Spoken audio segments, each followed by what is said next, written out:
Hello students, stew one में आपका स्वागत है। मैं संतोष कुमार सिंह, आपका physics mentor, BTech from NIT Jalandhar. मैं 15 सालों से पढ़ा रहा हूं और लगभग हजारों बच्चे इंजीनियर और डॉक्टर्स बन चुके हैं मेरे पढ़ाए हुए। और इस दौरान अगली बारी आपकी है।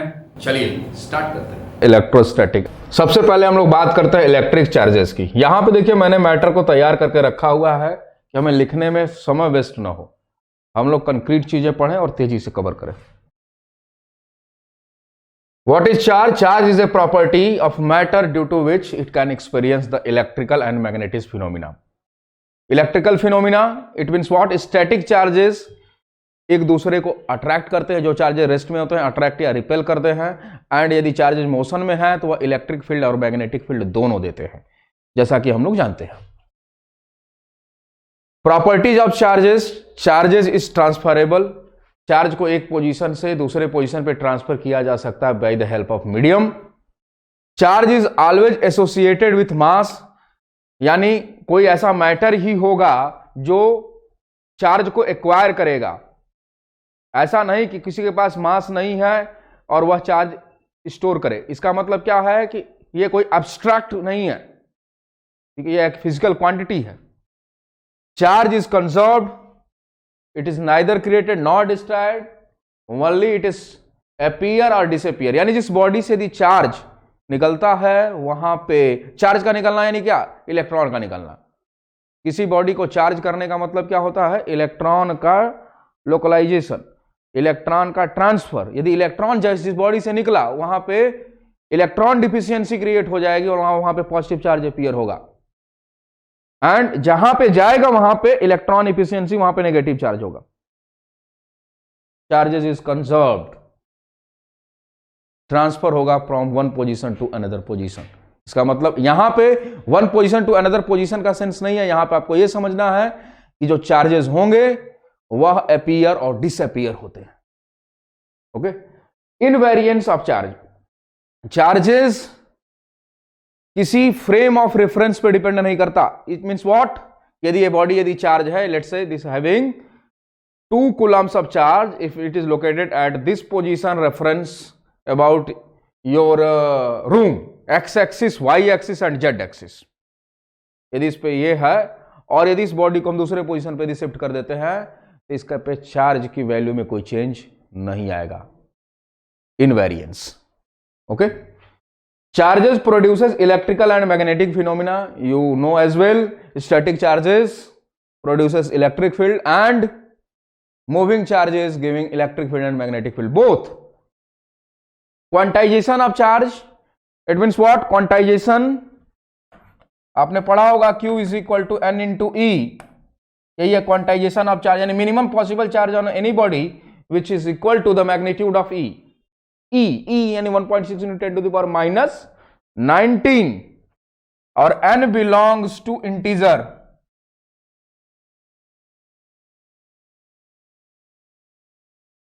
integer 0 1 2 3 4 5 6। it means what? If a body having a charge, let's say 2 coulomb, it means what? It will be the integral multiple of E। okay। and additive of charge, additive and subtractive both, ऐसे कह सकते हैं हम। It means charge एक तो scalar quantity है और scalar quantity को आसानी से जोड़ा और घटाया जा सकता है। तो these are the basic properties of the charges. वो हमने पढ़ा इस स्लाइड में चार्ज क्या है और हमने देखा बेसिक प्रॉपर्टीज क्या होती है चार्ज की। Moving to the next slide. Charging of a body. How many ways to a body can be charged? They are the basic fundamental concept of the being a charge to a body.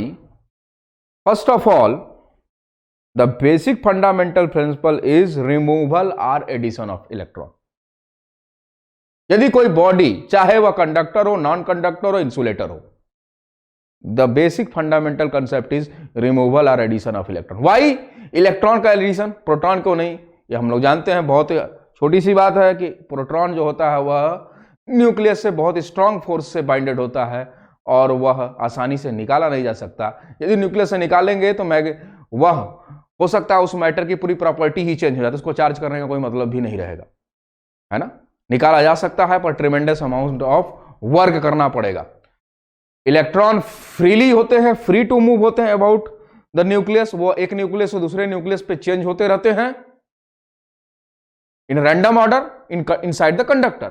तो electron को निकालना या add करना या निकालना ये दोनों ही आसान प्रक्रिया है, यानी basic fundamental concept of the charging of body, addition और सब्सट्रैक्शन, एडिशन और removal of electron. Charging of a body, there are the three fundamental principal.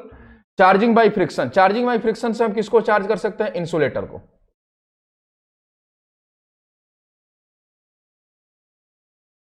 Insulator, we can charge insulator by friction electricity. ये देखिए ये diagram बनाया गया है रगड़ के। लोअर क्लासेस में हमने पढ़ा है कंघी को बाल से रगड़ते हैं, वो चार्ज हो जाता है, एक से दूसरे पे इलेक्ट्रॉन का ट्रांसफर होता है। But there is condition for the friction electricity, one body should be insulator, at least one body should be insulator. Why this condition is required for the friction electricity? लिखा है because of conservation of charge, each electron add negative charges to the silk and an equal positive charges is left over the glass.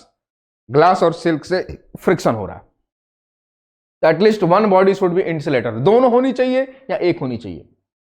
सबसे पहली बात कि यदि दो conductor को यदि आप ऐसे करेंगे तो कंडक्टर में जो चार्ज ट्रांसफर की जो स्पीड होती है बहुत ही फास्ट होती है।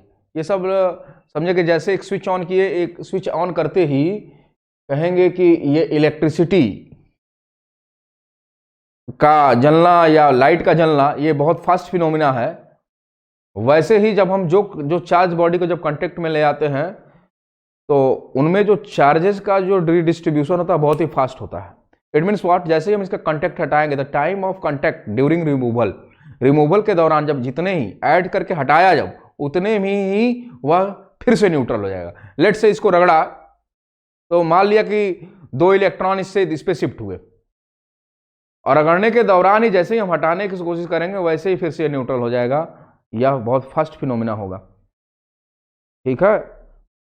तो यहां पे इंसुलेटर के केस में क्या होगा, यदि एक दोनों इंसुलेटर हैं तो एक किसी से इलेक्ट्रॉन किसी पे चला जा सकता है, यह बताया नहीं जा सकता है पहली बात कि किसको कितना चार्ज किया, पर यह कहा जा सकता है कि दोनों इक्वल और अपोजिटली चार्ज होंगे, इक्वल एंड अपोजिटली चार्ज होंगे, ठीक है।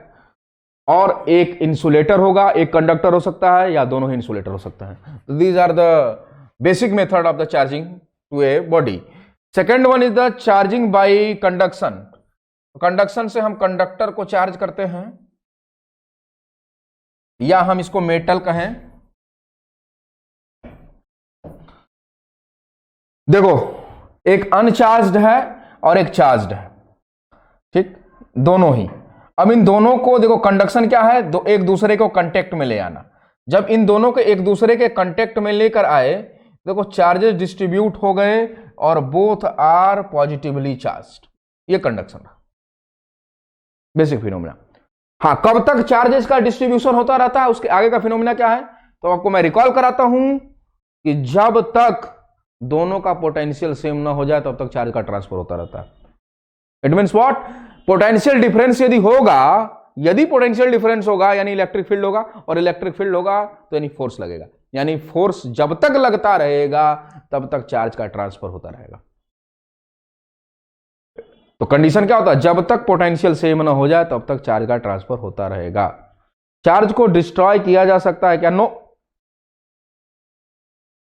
Charges are conserved. मैंने कहा ना कि चार्जेस आर अपीयर और डिसअपीयर, चार्ज होने का गुण है। या जैसे मैं समझो कि यदि यह पेन है, इसका कलर जो भी है फिलहाल ये इसका गुण है, आप जो हो आपके सर पे ऐसे बाल निकलना ये आपका गुण है ना। तो किसी बॉडी पे चार्ज होना या ना होना ये इसकी प्रॉपर्टी है, कभी वो विजिबल होगी कभी वो विजिबल नहीं होगी। विजिबल मतलब आंखों से नहीं, यानी वो फिजिकल प्रॉपर्टी कुछ अपने सराउंडिंग में दिखा सकता है नहीं दिखा सकता, उसी अकॉर्डिंग्स में हम लोग जज करते हैं। चलिए आइए चलते हैं हम लोग नेक्स्ट। आप लोग बातों को सुनते रहा कीजिए और एक शॉर्ट नोट प्रिपेयर करते रहिए। Charging by induction, the third method is charging by induction. Induction में क्या है, there will be no permanently connection या there is no connection between the two conducting body. तो देखिए, electron redistributed when charge rod is brought close. ये देखिए rod है जो कि नेगेटिवली चार्ज्ड है और एक मेटल बॉडी है जिसमें फ्री इलेक्ट्रॉन्स थे। जैसे इसके क्लोज ले जाएंगे या पॉजिटिव चार्ज, यानी वह इलेक्ट्रॉन को रिपेल करेगा। सबसे पहले क्या करेगा, इलेक्ट्रॉन को रिपेल। तो इलेक्ट्रॉन इधर के डायरेक्शन में मूव करना शुरू कर देंगे और जहां जहां से इलेक्ट्रॉन निकलेंगे वहां वहां पॉजिटिव चार्ज अपीयर होना चाहिए। तो यह फिनोमिना क्या है, यह फिनोमिना इंडक्शन है। और देखो यहां पे हमने क्या किया कि यहां पे जब नेगेटिव चार्ज आ गया और यहां पे देखिए हमने क्या कर दिया, earthing. Some electron leave to the ground sphere when grounded to the wire. यहां पे हम फिनोमिना ऑफ कंडक्शन कर रहे हैं। Conduction, we assume that earth is a very large conducting sphere. Earth को बहुत बड़ा कंडक्टिंग स्फीयर समझते हैं और उसको कितना भी चार्ज दे दिया जाए उसके पोटेंशियल में कोई खास चेंज नहीं आएगा, because its radius is comparable to 6400 kilometre. That's why for the some amount of charges there will be no increase or decrease both in its potential. तो अब इंडक्शन के थ्रू इनके बीच में हो रहा है इंडक्शन। जैसे इसको कनेक्ट किया, यहां से जो नेगेटिव चार्ज था वह देखो शिफ्ट होना शुरू हुआ। वो क्या रीजन है शिफ्ट होने का, क्योंकि यहां पे देखो कोई चार्ज है ही नहीं, ये आपका अर्थ है, ऐसे अर्थ है, यह चार्ज यहां पे शिफ्ट होना शुरू हो गया। ठीक, the excess positive charge is non uniformly distributed. क्यों ये जो चार्जेस हैं ये नॉन यूनिफॉर्मली क्यों डिस्ट्रीब्यूटेड होते हैं, क्योंकि पॉजिटिव चार्ज जहां से इलेक्ट्रॉन निकलते हैं वहीं पे पॉजिटिव चार्ज अपीयर हो जाते हैं। और जैसे ही इसको यहां से यदि हटा दिया जाए अगेन, तो फिर जैसे डिस्ट्रीब्यूशन में पहले था उसी में आ जाएगा। तो the remaining electron redistributed uniformly and there is a net uniform distribution of the positive charge on the sphere. Okay, question करते हैं हम लोग इस पे based. Object A, B and C, A, B and C both are all are identical insulated and spherical conductors।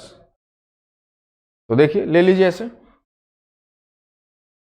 1 2 3। Originally A and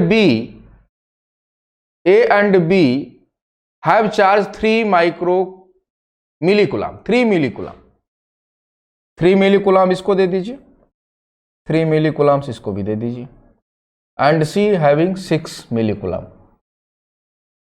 object A and C are touch and move apart. A और C को पहले touch करता है,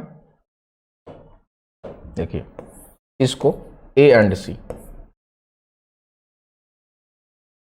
and object B and C after that, पहले A को C से, फिर object B and C are touched before they are moved apart.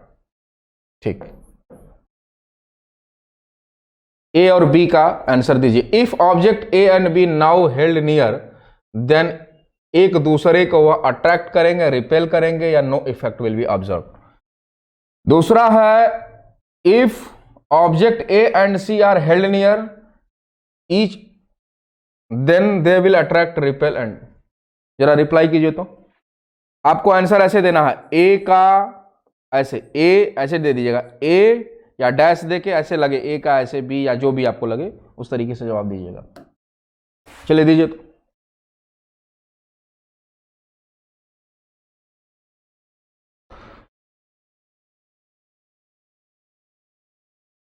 Okay, let's see. यदि इन दोनों को कनेक्ट करेंगे तो टोटल चार्ज, देखो हम अगेन यहां पे लिख रहा हूं ए एंड सी, तो टोटल चार्ज हो जाएगा -3 माइक्रोकूलम, और बराबर बराबर डिवीजन होगा दोनों में, तो -3/2 मिली कुलाम और इधर -3/2 मिली कुलाम। और फाइनल और बी को ऐसे ही रखें, बी अभी ऐसे ही है। Object A and C are touch and moved apart. Object B and C are touched before they are moved apart. B and C, अब बी पे है 3 और इस पे है, यहां पे बना लेते हैं बी। देखिए सिचुएशन बी का फिर से लिख देता हूं, 3 मिली कुलाम। अब इन दोनों को जब कनेक्ट करेंगे तो फाइनल सिचुएशन में क्या होगा, ए के पास तो वही रहेगा -3/2 मिली कुलाम, ये ए हो गया आपका। अब देखिए टोटल चार्जेस इन दोनों को जब कनेक्ट करेंगे तो 3/2 और ये तो हो जाएगा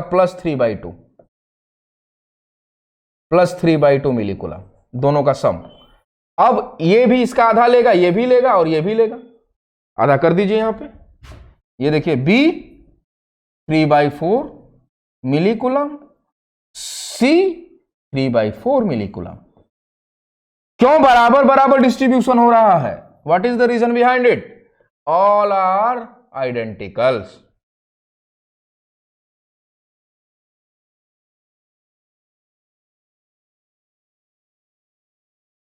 ठीक है, और आर इंसुलेटेड नहीं, आइसोलेटेड है बेटा। This one is the isolated.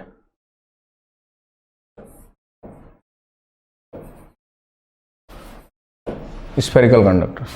चलिए तो अब देखिए पहले पार्ट का आंसर ए एंड बी एक दूसरे को अट्रैक्ट करेंगे and A and C also attract each other.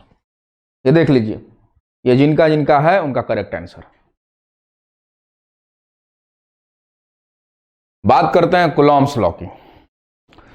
देखिए कूलॉम्स लॉ के बारे में आप सभी जानते हैं, थोड़ा फास्ट रिवीजन करते हैं इसके बारे में। देखिए Coulomb show that electric force between the two stationary charges, दो चार्जेस स्टेशनरी हो और एज वेल एज पॉइंटेड हो, दो बेसिक कैरेक्टरिस्टिक्स हैं। यह इनवर्सली प्रोपोर्शनल होता है दो चार्जेस के बीच की दूरी का। यदि चार्ज यहां Q1 है और ये Q2 है, इनके बीच की दूरी R है, तो देखो F एक दूसरे को इक्वल और अपोजिट फोर्सेस से एक दूसरे को ये अट्रैक्ट या रिपेल करते हैं, और फोर्स Q1 Q2 के प्रोपोर्शनल होता है, R स्क्वायर के इनवर्सली प्रोपोर्शनल होता है, और K is the proportionality constant, और this value is the force between two static and point charges where K is equal to 9 into 10 to the power 9 और K की value 1/4 pi epsilon not. ये सारी value आप लोग जानते हैं। Clear होगी कूलॉम्स लॉ, बहुत ही बेसिक सी चीजें हैं। एक बार इसको देख लीजिए क्या क्या लिखा। Inversely proportional production to the product of charges and positive charges, यदि दोनों समान नेचर के चार्जेस हैं, यानी पॉजिटिव पॉजिटिव हैं, तो वह एक दूसरे को रिपेल करेंगे, यानी like charges repel each other and unlike charges attract each other. Okay, हमें समझना है सुपरपोजिशन प्रिंसिपल। इसी प्रिंसिपल का यूज करके नंबर ऑफ क्वेश्चंस हम लोग कूलॉम्स लॉ पे बेस्ड सॉल्व करते हैं। देखिए है क्या, ये सुपरपोजिशन प्रिंसिपल क्या कहता है कि यदि देखिए कोई चार्ज है Q और इसके सराउंडिंग में let's say Q1, Q2 and Q3 and number of charges हैं, तो Q1 मान लेते हैं कि Q1 जो फोर्स लगाएगा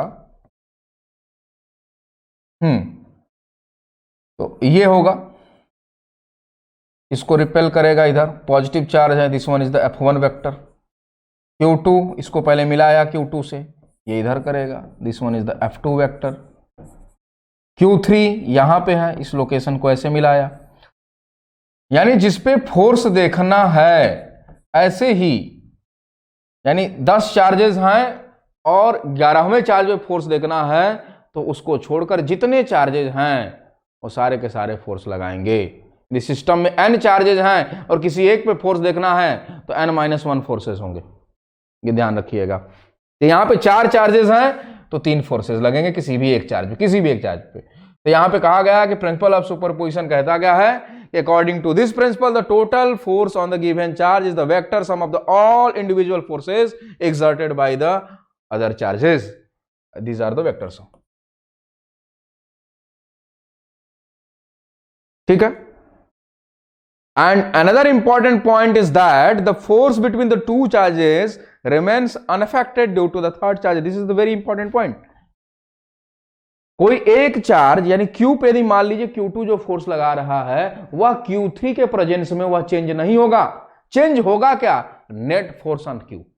net force on Q change हो सकता है, पर एक चार्ज दूसरे चार्ज में जो फोर्स लगाते हैं वह चेंज नहीं होता है. चाहे वो मीडियम डाल दें या कुछ भी डाल दें, वेरी क्या करेगा? सिर्फ नेट चार्ज. ठीक है, नेट फोर्स चेंज हो जाएगा, पर एक चार्ज दूसरे चार्ज पे जो फोर्स लगाता है वह कभी भी चेंज नहीं होता किसी भी सूरत में. In any condition the force between two charges never be changes. What changes when the third charge is present in this in that system? The net force on the charge particle will be changes. Okay, moving to the next slide.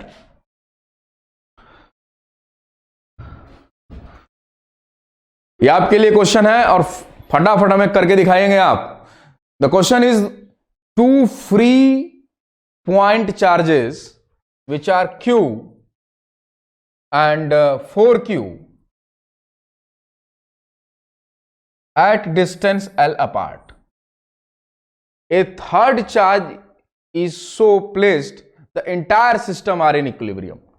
Where is the third charge placed? So the whole system are in equilibrium.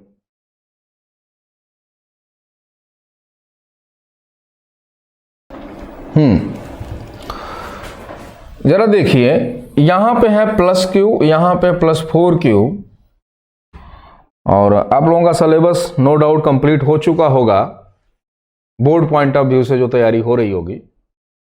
तो आपको एक recall करा देता हूं, थोड़ा ध्यान से सुनिएगा. यदि दो पॉजिटिव चार्ज हैं Q1 Q2 और तो तीसरा चार्ज कहां रखें कि वह पहले वह इक्विलिब्रियम में हो जाए. फर्स्ट ऑफ ऑल तो देखो, सबसे पहले कि इन दोनों के बीच में तीसरा चार्ज रखना होगा, और वह लेट से कैपिटल Q है और उसका साइन पॉजिटिव और नेगेटिव कुछ भी हो सकता है. देखिए, और इसको बीच में मतलब क्या? बीचों बीच नहीं करा, इन मिडिल नहीं, इन दोनों चार्जेस के मिलाने वाले लाइन पे कहीं पे भी रखा जा सकता है. डिपेंड करता है इसका मैग्नीट्यूड कितना है. कब? जब यह दोनों पॉजिटिव होंगे या दोनों नेगेटिव होंगे, तो इक्विलिब्रियम ऑफ चार्जेस हमेशा इन दोनों के बीच में ही मिलेगा. ध्यान दीजिएगा. कैसे चेक करते हैं? यह मान लेते हैं कि पॉजिटिव चार्ज है, तो ये वाला पॉजिटिव चार्ज इसको रिपेल करेगा और ये वाला भी पॉजिटिव चार्ज इसको रिपेल करेगा. तो दो फोर्सेस एक ही पॉइंट पे इक्वल और अपोजिट डायरेक्शन में हैं. अपोजिट डायरेक्शन में है तो यदि उनको इक्वल कर दे तो रिजल्टेंट फोर्स 0 हो सकता है. मैंने क्या बोला? ये वाला चार्ज इस पे इधर फोर्स लगाएगा, ये वाला चार्ज इस पे इधर फोर्स लगाएगा, तो रिजल्टेंट फोर्स 0 हो जाएगा निश्चित रूप से. ये पॉसिबिलिटी है. कब? जब दोनों पॉजिटिव होंगे या दोनों, तो इन दोनों पे कांस्टेंट है 1 2. ऐसे समझिए, Q1 Q2 यदि दोनों पॉजिटिव हैं, Q1 Q2 यदि दोनों नेगेटिव हैं, तो ध्यान रखिएगा इक्विलिब्रियम ऑफ चार्जेस मिलने के लिए सबको पहले मिडिल में रखना पड़ेगा. दूसरी बात, हाँ, साइड में क्यों नहीं रखेंगे? साइड में रख के देख लो. यहां सोचो कि यहां पे आपने पॉजिटिव चार्ज रखा हुआ है, तो ये वाला चार्ज इसको रिपेल कर देगा, ये वाला भी चार्ज इसको रिपेल कर देगा. तो दोनों चार्ज एक दूसरे एक ही डायरेक्शन में रिपेल कर दिए तो कभी रिजल्टेंट 0 नहीं हो सकता है, चाहे Q1 के लेफ्ट में रखिए चाहे Q2 के राइट में रखिए. ओके, दूसरा point. First point. Second point is what? Q1 यदि पॉजिटिव है और Q2 को यदि मैं कहूं यदि ये नेगेटिव है, तो कभी भी इक्विलिब्रियम बीच में नहीं मिलेगा. इक्विलिब्रियम कभी बीच में नहीं मिलेगा. ये देखिए, मैं ऐसे क्रॉस कर दे रहा हूं, इधर नहीं मिलेगा, इधर नहीं मिलेगा, मिलेगा किधर? बीच में. इस केस के लिए बीच में नहीं मिलेगा. किधर मिलेगा? हम कहेंगे ऐसे, देखिए, यदि Q1 का मैग्नीट्यूड यदि Q2 से यदि छोटा है, मैग्नीट्यूड ऑफ Q1 Q2 से यदि छोटा है तो इधर मिलेगा. ओके, और Q2 का मैग्नीट्यूड यदि छोटा होगा Q1 से तो राइट ऑफ Q2 मिलेगा. ये सारे पॉइंट्स का ध्यान रखिएगा, बहुत इंपॉर्टेंट है, क्योंकि अभी समझ लेंगे तो आगे यदि कहीं कंफ्यूजन होगा तो क्लियर हो जाना चाहिए। देखिए बीच में क्यों नहीं मिलेगा, कोई भी चार्ज रख लीजिए, पॉजिटिव चार्ज मान लीजिए रख लीजिए कोई भी वैल्यू का, तो Q1 उसको रिपेल कर देगा, Q2 उसको अट्रैक्ट कर लेगा, तो दोनों एक ही डायरेक्शन में फोर्स लगा देंगे तो रिजल्टेंट हो जाएगा, कभी भी जीरो नहीं हो सकता है। हाँ इधर क्यों मिलेगा, क्योंकि देखिए इधर जब चार्ज रखेंगे तो यह Q1 क्या करेगा, मान लिया पॉजिटिव है, पॉजिटिव चार्ज कैपिटल Q रखा तो इसको रिपेल करेगा, और माइनस Q2 है तो वो अट्रैक्ट करेगा, यहां पे इक्वल हो सकता है, यहां पे संभावना बनती है। पर ऐसी संभावना इधर भी बनेगी, इधर भी बनेगी, पर इधर नहीं मिलेगा। ऐसा क्यों, कौन बताएगा, ऐसा क्यों, एनीबडी? राइट ऑफ Q2 क्यों नहीं मिलेगा, पहले इस बात का जवाब दीजिए आप, राइट ऑफ Q2 क्यों नहीं मिलेगा? एक चार्ज पॉजिटिव दूसरा negative, one is positive second another one is negative, we say here the equilibrium of the charges, if you put the charges capital Q in a left of the Q1 then it will be equilibrium. Why not right of the Q2 minus of Q2? पहले ये देख लीजिए, यदि मान लीजिए यहां पे कोई कैपिटल Q चार्ज रख दिए लेट से, तो ये माइनस Q2 अपने तरफ अट्रैक्ट करेगा और Q1 रिपेल करेगा। यहां पे देखो जीरो होने की संभावना है, दोनों अपोजिट डायरेक्शन में फोर्स लगा रहे थे, जीरो क्यों नहीं हो सकता है? ये Q2 जो है, जो फोर्स लगाया इसको मैं F2 लिख देता हूं, और Q1 जो फोर्स लगाया इसको F1 लिख देता, सिर्फ मैग्नीट्यूड ऑफ फोर्स लिखेंगे हम लोग। देखिए थोड़ा इलाबोरेट कर देता हूं मैं, यदि मैं F2 लिखूं, मैग्नीट्यूड ऑफ फोर्स लिख रहा हूं सिर्फ, तो K Q2 capital Q upon यह डिस्टेंस हमने ले लिया लेट से स्मॉल l, l स्क्वायर, और यदि F1 यदि मैं लिखूं तो देखिए K इसके through small Q1 capital Q upon यह डिस्टेंस मैं कह दे रहा हूं l स्क्वायर का l डैश का स्क्वायर। तो देखिए क्या क्या सिमिलर है इसमें, K और Q सिमिलर है, यानी यही जो फैक्टर यह डिफाइन करेगा कि यह बराबर हो सकते हैं कि नहीं। देखिए Q2 ज्यादा है और L कम है as compare to L dash. एक तो Q2 भी Q1 से क्या है, Q2 Q1 से ज्यादा है ही, साथ में इसका डिनोमिनेटर भी ज्यादा है, तो यह वैल्यू को और कम करेगा, F1 को और कम करेगा, न कि इसके कभी बराबर कर सकता है। एक तो न्यूमरेटर भी ज्यादा है, इसका न्यूमरेटर ज्यादा होने के बावजूद इसका डिनोमिनेटर भी कम है L, इसका न्यूमरेटर भी कम है ऊपर वाले कंपेयर में, और डिनोमिनेटर भी ज्यादा है, इसलिए यह वैल्यू कभी इसके बराबर नहीं हो सकती है। यह तो रहा मैथमेटिकली समझ लिया कि ऐसा संभव नहीं है, इसीलिए मैंने कहा कि जिसका मैग्नीट्यूड कम होगा उसी के लेफ्ट में चले जाइए। कब, जब दोनों का साइन अपोजिट हो तब, ना बीच में मिलेगा, लेफ्ट और राइट में किधर किधर मिलेगा, तो जिसका मैग्नीट्यूड कम है उसी के डायरेक्शन में चले जाइए। इसका यदि Q1 इधर है इधर, यदि मान लो इसका मैग्नीट्यूड कम होता तो इधर। क्लियर है ये सबको? ओके, अब आते हैं क्वेश्चन पे। तो यहां पे दो पॉजिटिव चार्ज है, दोनों पॉजिटिव है, यानी इक्विलिब्रियम, तीसरे चार्ज को रखे तो तीनों के तीनों इक्विलिब्रियम में हो जाए। तो देखिए मैं अब इसको हटा रहा हूं, तो मान लिया कि तीसरा जो चार्ज पार्टिकल है उसको यहां पे रख दीजिए। अब इसको इक्विलिब्रियम में करना तो आसान है, कहेंगे ये पॉजिटिव भी हो सकता है या नेगेटिव भी हो सकता है, तो कैपिटल Q चार्ज इसको इधर करेगा, कैपिटल Q चार्ज को स्मॉल q इधर रिपेल करेगा, कितने से, मान लिया F1 लिख दिया, और यह इसको इधर रिपेल करेगा which is F2। Okay, F1 बराबर F2, F1 is equal to F2। Put करिए, F1 की वैल्यू क्या लिखेंगे, तो यह डिस्टेंस हमने मान लिया कि यह x है, तो यहां से दूरी हो जाएगी L माइनस एक्स। पुट कीजिए, K capital Q small q upon x square is equal to K 4q into capital Q divide by L minus x का whole square. K Q cancel out हो जाएगा, के Q Q cancel हो गए, root ले लीजिए दोनों side. 1/x is equal to 2/L minus x, cross multiply कीजिए, this imply that L minus x is equal to 2x, 3x is equal to L, this imply that x is equal to L by 3, x is equal to L by 3। तो capital Q charge को हम लोग small q charge से L by 3 distance पे रख देंगे toward right of Q। अब ये समझना है हमें, ये बताइए, ठीक है आपका ये क्वेश्चन कंप्लीट हुआ। अब इस क्वेश्चन में और क्या क्या पॉसिबिलिटी है जरा सुनिए। डिवाइड के डिस्टेंस L by 3, ठीक। ये तो हमने इसको इक्विलिब्रियम किया, नेट फोर्स इस पे 0 किया। The whole system are entire system are in equilibrium. तो क्वेश्चन और क्या हो सकता है पहले ये समझिए। यह पॉजिटिव और नेगेटिव कुछ भी रहे, फोर्सेस का मैग्नीट्यूड वही रहेगा। ये जो स्मॉल q कैपिटल Q पे फोर्स लगाएगा, जब पॉजिटिव है तो इधर लगा देगा, नेगेटिव होगा तो ये अपनी तरफ खींच लेगा, यही अंतर होगा। यानी F1 जो बाहर की तरफ दिख रहा है वो अंदर हो जाएगा, और 4q के लिए जो F2 बाहर है वो अंदर की तरफ हो जाएगा जब ये निगेटिव हो जाएगा।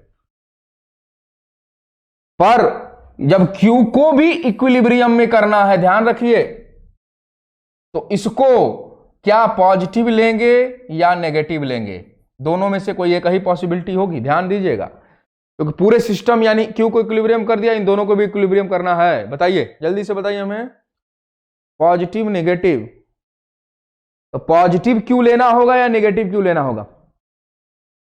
पॉजिटिव Q लेना होगा या नेगेटिव Q लेना होगा? प्लस माइनस से रिप्लाई दीजिएगा फटाफट, मुझे देखना है। यानी ये जो नेगेटिव चार्ज हम ले रहे हैं इसको कंसीडर नहीं करेंगे, ये ध्यान दीजिएगा। सिर्फ consider, sorry,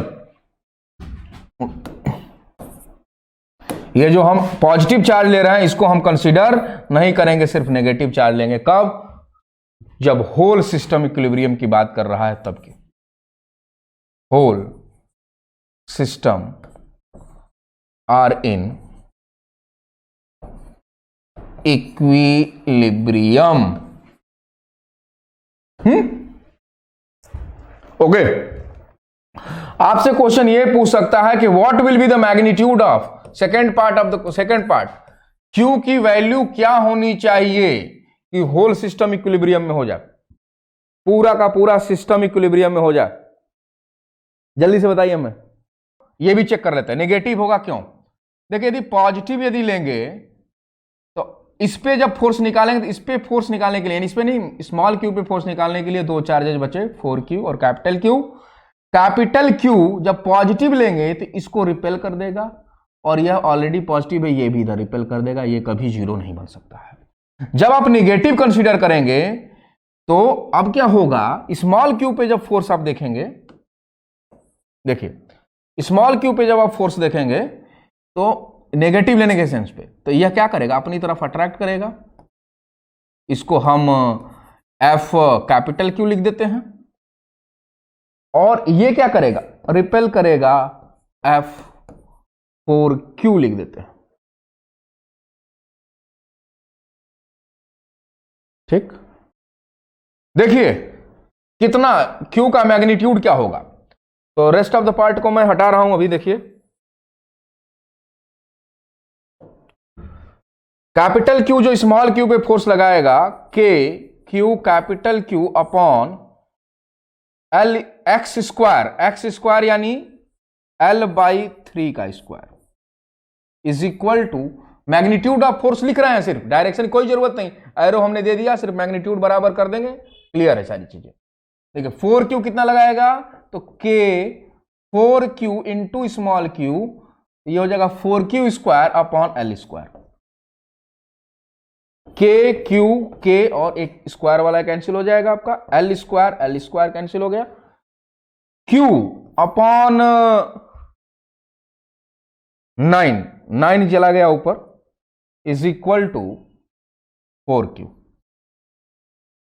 This imply that Q is equal to, capital Q is equal to 4q by 9, or the nature of the charge will be negative.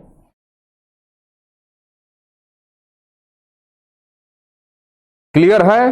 तो बताइए, ये चार्ज नेगेटिव होगा तो यह इधर फोर्स लगाएगा कितना, के क्यू क्यू अपॉन दिस, ये वैल्यू इज इक्वल टू ये चार्ज इस पे इधर लगाएगा, ये दोनों को इक्वेट कर दिया। एक्स की वैल्यू L/3 हमने निकाल रखा है प्रीवियस में, पुट कर देंगे 4/9 की।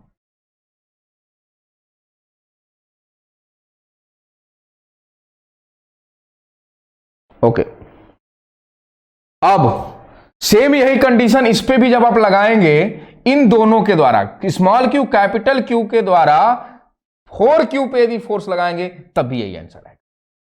तो किसी एक पे कंजर्वेशन कर देंगे या इक्विलिब्रियम लगा देंगे तब भी हो जाएगा। ठीक है, चलिए तो एक इस कंसेप्ट को थोड़ा ध्यान से एक बार और देख लेते हैं। क्या था, दो पॉजिटिव चार्जेस हैं तो इक्विलिब्रियम में सिर्फ एक चार्ज को रखना है, तो पॉजिटिव निगेटिव कोई भी बीच में रख दीजिए। ध्यान सुनिएगा, दोनों दो चार्जेस हैं और दोनों पॉजिटिव या दोनों निगेटिव हैं, सेम नेचर के हैं, मैग्नीट्यूड चाहे जो भी हो, तो उन दोनों के बीच में कोई तीसरा चार्ज रख दीजिए, वह इक्विलिब्रियम में हो जाएगा। चाहे उसको पॉजिटिव रखिए चाहे निगेटिव रखिए, नहीं फर्क पड़ता है, मैग्नीट्यूड भी चाहे कुछ भी रखिए, कोई फर्क नहीं पड़ता, इक्विलिब्रियम में हो जाएगा। पर बीच में रखना होगा, इन दोनों के लाइन ज्वाइनिंग पे कहां रखना होगा वो आपको निकालना पड़ेगा। पर जब कंडीशन दे देगा कि तीनों के तीनों इक्विलिब्रियम में हो, तो यदि ये दोनों निगेटिव में है तो बीच में पॉजिटिव होना चाहिए, और ये दोनों पॉजिटिव है तो बीच में निगेटिव होना चाहिए, अपोजिट नेचर का, तभी इक्विलिब्रियम में होगा। तब Q की सारी वैल्यू नहीं, Q की सिर्फ एक वैल्यू आएगी, जैसा कि इस केस में आया है, जैसा कि इस केस में आया, एक वैल्यू आएगी, ध्यान रखिएगा। उसी तरीके से जब दो चार्जेस एक अपोजिट नेचर के हैं तो बीच में इक्विलिब्रियम नहीं मिलेगा, इसके इधर मिलेगा, जिसका मैग्नीट्यूड कम होगा उसकी तरफ मिलेगा, यानी Q1 कम है तो इधर होगा, यदि Q2 कम होता मैग्नीट्यूड उधर मिलता। ठीक, और उसका स्वभाव पॉजिटिव नेगेटिव कुछ भी हो सकता है। तीनों की इक्विलिब्रियम की बात करेंगे तो एक स्पेसिफिक वैल्यू फिर आएगी, इस पे भी एक क्वेश्चन बन सकता है। चलिए, point charges are placed at the vertices of square of side length A. Side length A as shown in figure. Figure ही गायब है, रुकिए मैं बुक से देख लेता हूं। Q small q What should be the sign of charge small q and magnitude of ratio q by capital Q so that net force on the q is 0, net force on the each q is 0, and it is possible that the entire system could be electrostatic equilibrium. चलिए बताइए, तो खुद से जरा कीजिए, बताइए जल्दी से।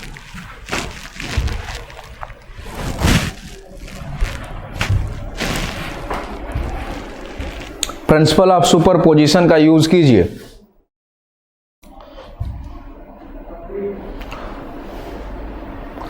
पहले साइन पूछ रहा है, तो कैपिटल Q पे यदि नेट फोर्स 0 करें तो मान लीजिए यह पॉजिटिव है तो इसको भी पॉजिटिव कंसीडर कर लीजिए। तो ये कैपिटल Q वाला यदि A है तो ये डिस्टेंस आपका हो जाएगा √2a, और यह इसको इधर फोर्स लगाएगा, मान लेते हैं इसको F' लिख दिया।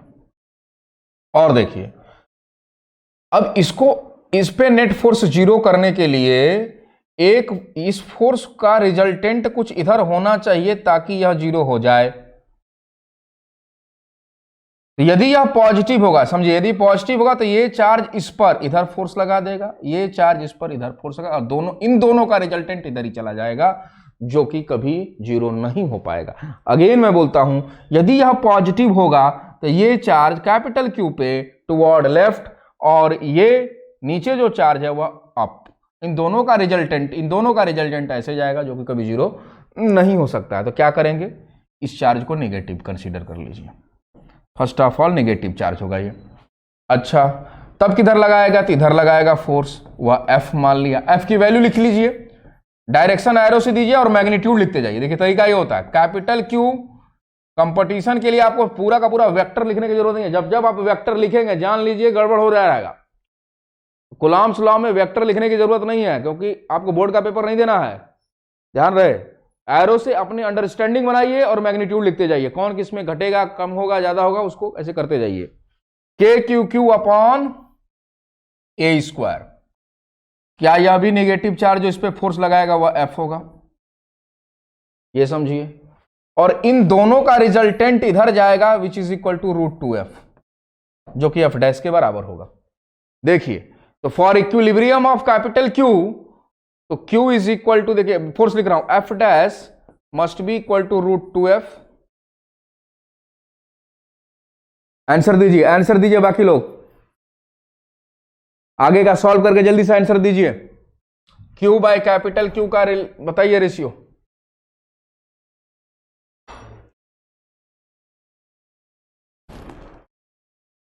एफ डैश मैं लिख देता हूं आपके हेल्प के लिए, K कैपिटल Q का स्क्वायर अपॉन ये दूरी है √2a का स्क्वायर यानी 2a square is equal to √2f। f is k q capital Q by a square cancel, k cancel, q and q cancel. अब तो बताइए,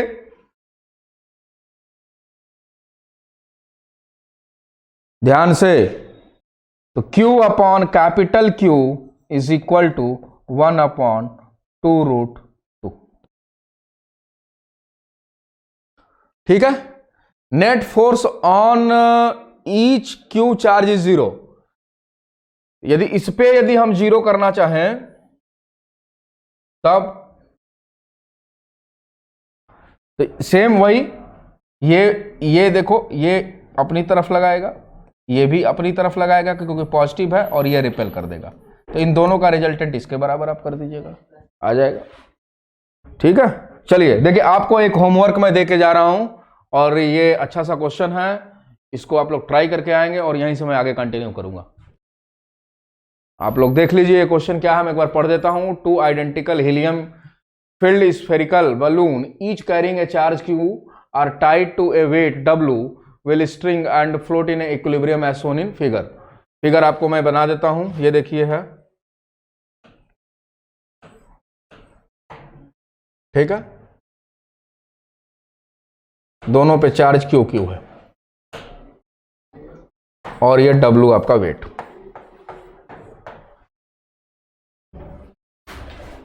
okay, find the magnitude of Q assuming that the charge on each balloon act as fit it where the concentrated at the center, and the second is find the volume of each balloon, take the density of the helium as ρhe is the notation and the density of the air is ρa, ignore the weight of unfilled balloon।